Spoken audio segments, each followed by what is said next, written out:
उसके बाद हम लोग को देखना है केमिकल प्रॉपर्टी के बारे में, जो कि है आपका noble gases are least reactive, बहुत ही कम अभिक्रियाशील होते हैं नोबल गैसेस। यह क्यों ऐसा होता है कि बहुत ही कम रिएक्टिव क्यों है, तो हम बता चुके हैं, क्योंकि इसका ऑर्बिटल्स पहले ही फील्ड है, किसी को इलेक्ट्रॉन दे नहीं सकता है, किसी से इलेक्ट्रॉन ले नहीं सकता, यानी किसी के साथ अभिक्रिया करेगा ही नहीं, इसलिए कम अभिक्रियाशील है। तो ये इसका रीज़न लिखा गया है कि क्यों कम अभिक्रियाशील है। तो the inertness of noble gases are due to, कि नोबल गैसेस का अभिक्रिया नहीं करने का कारण निम्न है, और वह पहला है कंप्लीटली फील्ड एटॉमिक ऑर्बिटल्स, इसका एटॉमिक ऑर्बिटल कंप्लीटली फील्ड होता है। दूसरा हाई आयोनाइजेशन एंथैल्पी, इसको इलेक्ट्रॉन बाहर निकालना है तो काफ़ी ज़्यादा एनर्जी देना पड़ता है। हाई इलेक्ट्रॉन एफिनिटी, इलेक्ट्रॉन जब निकाल लेंगे तो काफ़ी ज़्यादा एनर्जी भी बाहर निकलेगा क्योंकि अस्टेबल है यह, है ना। इसी को नाम से जाना जाता है इलेक्ट्रॉन के एंथैल्पी के भी। तो यह है आपका chemical properties of noble gases या तो ग्रुप 18 एलिमेंट्स। उसमें पहला जो केमिकल प्रॉपर्टी में हम लोग अभिक्रिया देखेंगे वह है आपका रिएक्शन विथ फ्लोरीन, की रिएक्शन विथ फ्लोरीन। इससे पहले हम लोग कुछ समझ लेते हैं कि अभी हम लोगों ने देखा और मैंने कहा कि जितने भी नोबल गैसेस हैं वह कम अभिक्रियाशील होते हैं, कम अभिक्रियाशील होते हैं, ये नहीं कि अभिक्रिया ही नहीं करते हैं, अभिक्रिया करते हैं कुछ खास कंडीशन में। और कम अभिक्रियाशील दोनों अंतर है, कम अभिक्रियाशील कहना और अभिक्रियाशील नहीं होना दोनों में अंतर है। कम अभिक्रियाशील कहने से मतलब किसी के साथ अभिक्रिया करता है, लेकिन अभिक्रियाशील नहीं है इसका मतलब किसी के साथ अभिक्रिया ही नहीं करता है।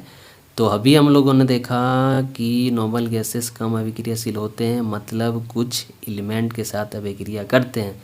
अब क्वेश्चन अराइज होता है कि कौन कौन से एलिमेंट के साथ नोबल गैसेस अभिक्रिया कर सकते हैं, और दूसरा क्वेश्चन अराइज होता है कि क्या टोटल नोबल गैसेस अभिक्रिया कर सकते हैं। तो एक एक करके आंसर देते हैं। पहला क्वेश्चन है कि कौन कौन से एलिमेंट के साथ अभिक्रिया कर सकते हैं, तो इसका आंसर है फ्लोरीन और ऑक्सीजन। अब क्वेश्चन है कि क्यों, क्योंकि फ्लोरीन और ऑक्सीजन जो है सो सबसे ज़्यादा इलेक्ट्रोनेगेटिव एलिमेंट है पीरियोडिक टेबल में। दूसरा क्वेश्चन है कि नोबल गैसेस में से कौन से गैसेस जो अभिक्रिया कर सकते हैं, तो वह है आपका जेनॉन और कुछ क्रिप्टन का कंपाउंड। ऐसा क्यों, क्योंकि जेनॉन और क्रिप्टन का साइज बड़ा है, इसलिए यही अभिक्रिया कर सकते हैं। दूसरा कारण यह है कि जेनॉन का एक्सपेरिमेंटली देखा गया कि इसमें इलेक्ट्रॉन को बाहर निकालने के लिए जो इतना एनर्जी लगता है वह ऑक्सीजन के आयोनाइजेशन एंथैल्पी के बराबर है, इसी कारण से। तो यह था दोनों आंसर। अब हम लोग देखते हैं पहला केमिकल प्रॉपर्टी जो कि है रिएक्शन विथ फ्लोरीन।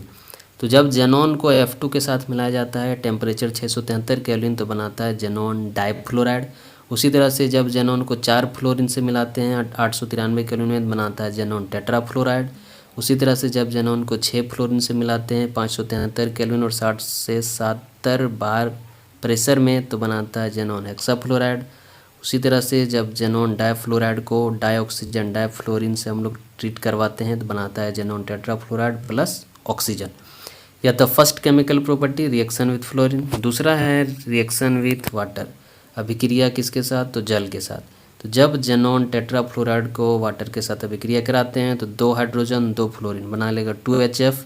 क्या क्या बचा, एक्सी बचा, O बचा और F2 बनाया जेनॉन ऑक्सीफ्लोराइड।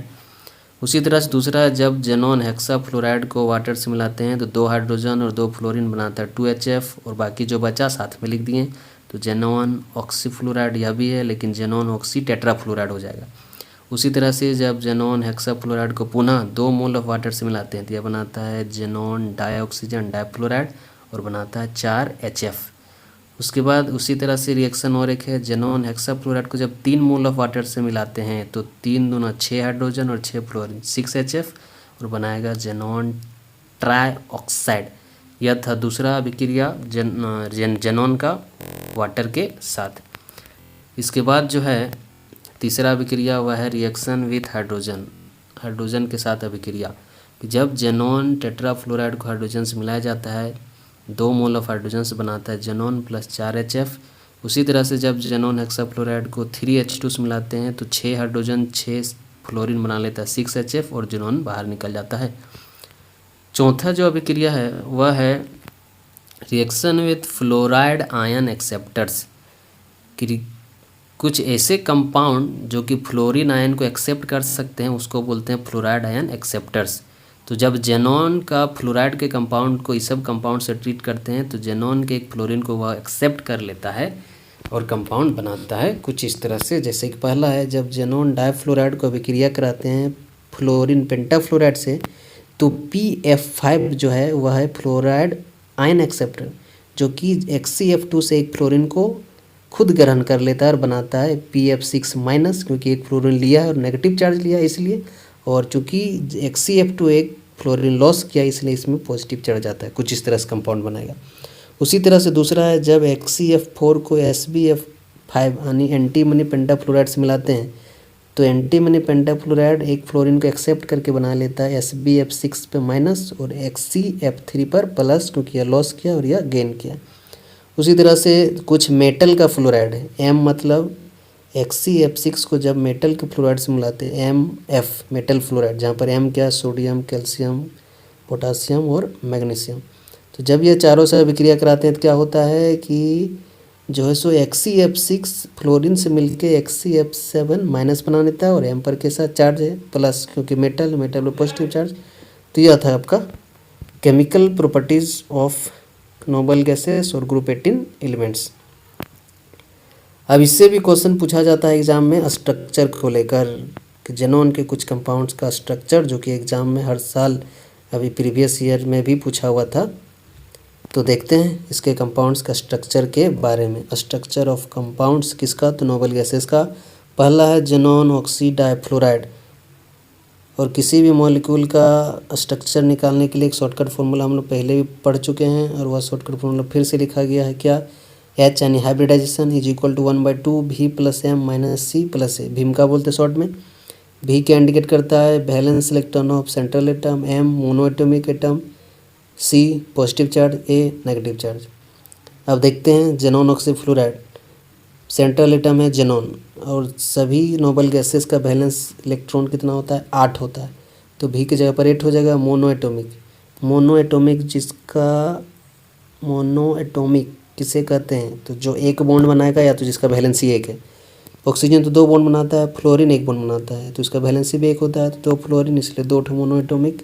पॉजिटिव चार्ज नहीं है ना ही नेगेटिव चार्ज, तो 8 2 10, 10 को 2 बार में काटो कितना आएगा 5, और 5 के लिए हाइब्रिडाइजेशन क्या लिखते हैं sp3। और जब भी हाइब्रिडाइजेशन sp3 होता है तो इसका जो ज्योमेट्री होता है आपका ट्रायगोनल बाइपिरामिडल, जिसको शॉर्ट में TBP भी कहते हैं। चूँकि यहाँ पर बनाना चाहिए 5 बॉन्ड, लेकिन चूँकि यहाँ पर एटम 3 हिट हुआ है इसके कारण से 2 ऑर्बिटल खाली रह जाता है कुछ इस तरह से लोन पेयर के रूप में। इसके कारण से ज्योमेट्री तो ट्रायगोनल बाइपिरामिडल ही होता है, लेकिन शेप इसका टी शेप जैसा दिखता है, जैसा कि यहाँ पर लिखा गया है और दिख भी रहा होगा, यह हो गया टी शेप। तो यह था आपका जेनॉन ऑक्सीफ्लोराइड का स्ट्रक्चर। उसके बाद है दूसरा जेनॉन डाइऑक्सीजन डाइफ्लोराइड, इसका स्ट्रक्चर भी निकाले हैं शॉर्ट फार्मूला से। वैलेंस इलेक्ट्रॉन 8, 2 फ्लोरीन के लिए 2, काटेंगे कितना आएगा 5 आएगा, तो हाइब्रिडाइजेशन क्या हो जाएगा sp3d। अब इसमें टोटल एटम्स देखो जेनॉन को छोड़कर तो 4 एटम है, एक ऑर्बिटल अभी भी क्या रह जाएगा इस तरह से लोन पेयर के रूप में। और इसका जो स्ट्रक्चर होगा आपका सीसॉ स्ट्रक्चर, लेकिन ज्योमेट्री क्या होगा ट्रायगोनल बाइपिरामिडल। तो यह था आपका। उसके बाद अगला जो जेनॉन का कंपाउंड है वह जेनॉन ऑक्सी टेट्राफ्लोराइड, इसका भी हाइब्रिडाइजेशन निकालेंगे शॉर्ट फार्मूला से। तो कितना आएगा, जेनॉन के लिए वैलेंस इलेक्ट्रॉन 8, मोनोएटॉमिक 4 फ्लोरीन के 4, 8 4 12 को 2 से काटो कितना आएगा 6, हाइब्रिडाइजेशन हो जाएगा sp3d2।